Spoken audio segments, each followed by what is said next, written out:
Hi, നമുക്കിന്ന് മാങ്ങ വെച്ചിട്ട് പുട്ടുണ്ടാക്കിയല്ലോ. കുറേ ദിവസം ഇൻസ്റ്റ നോക്കുമ്പോഴത്തേക്കിന് എല്ലാം മാങ്ങ വെച്ചിട്ട് പുട്ടുണ്ടാക്കുന്ന ആ ഒരു കോമ്പിനേഷനൊക്കെ കാണുന്നത് മുഴുവൻ.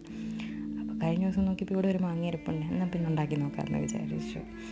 വീട്ടിൽ കുറേ മാവുണ്ടെങ്കിലും ഞാൻ ഇതുവരെ ഇത് ട്രൈ ചെയ്തിട്ടില്ല.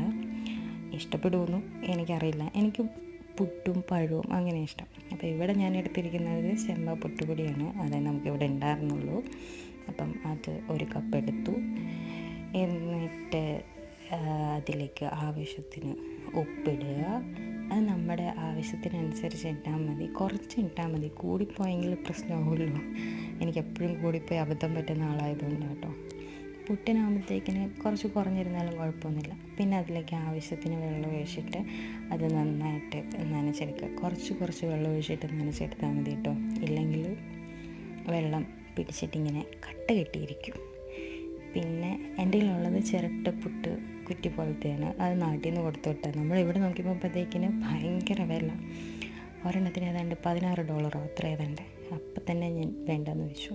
പിന്നെ ഇവിടെ മാങ്ങയ്ക്കകത്തേക്ക് ഞാൻ കുറച്ച് പഞ്ചസാര ഇടുന്നുണ്ട്. ചെറിയ പുളി ഉണ്ടായിരുന്നു അതിന് മാങ്ങയ്ക്ക്. അപ്പം അത് വെച്ചിട്ട് പഞ്ചസാര വെച്ചിട്ട് ഒന്ന് ഇളക്കി അത് മാറ്റി വെച്ചേക്കുക. പിന്നെ സിമ്പിൾ പുട്ടുണ്ടാക്കാൻ എല്ലാവർക്കും അറിയാമല്ലോ. ഇതുപോലെ ഇതിനകത്തേക്ക് ഒരു സ്പൂൺ വെച്ചിട്ടോ അല്ലെങ്കിൽ കൈ വെച്ചിട്ടോ കോരിയിടുക. എന്നിട്ട് ഫില്ല് ചെയ്ത് വയ്ക്കുക. ഞാൻ ആദ്യം മാങ്ങയിട്ടു, പിന്നെ കുറച്ച് തേങ്ങ, അത് നമ്മൾ വാങ്ങിച്ചതാണ്, അതുകൊണ്ടാണ് അങ്ങനെ ഇരിക്കണേ. പിന്നെ വീണ്ടും പുട്ടുപൊടി ഇട്ടു. അത് ഒന്ന് ലെവലാക്കി എടുത്തിട്ട് വീണ്ടും മാങ്ങയിട്ടു, വീണ്ടും പുട്ടുപൊടി ഇട്ടു. അത്രയേ ഉള്ളൂ. എന്നിട്ട് നമ്മൾ നേരെ കുക്കറിൻ്റെ ഇതിലേക്ക് ആവിക്ക് വയ്ക്കുക. പിന്നെ ആവി വരുമ്പോഴത്തേക്കിനും പുട്ട് റെഡിയായി. പുട്ടിനോട് എല്ലാം പോകുന്നു കേട്ടിട്ടുണ്ട്, മീൻസ് കോമ്പിനേഷനായിട്ട്. നിങ്ങൾക്കൊക്കെ ഏതായിരിക്കും ഇഷ്ടം? എനിക്ക് പുട്ടും ബീഫും ഇഷ്ടമാണ്, പുട്ടും മീൻകറി ഇഷ്ടമാണ്, നല്ല കോട്ടയം മീൻകറി.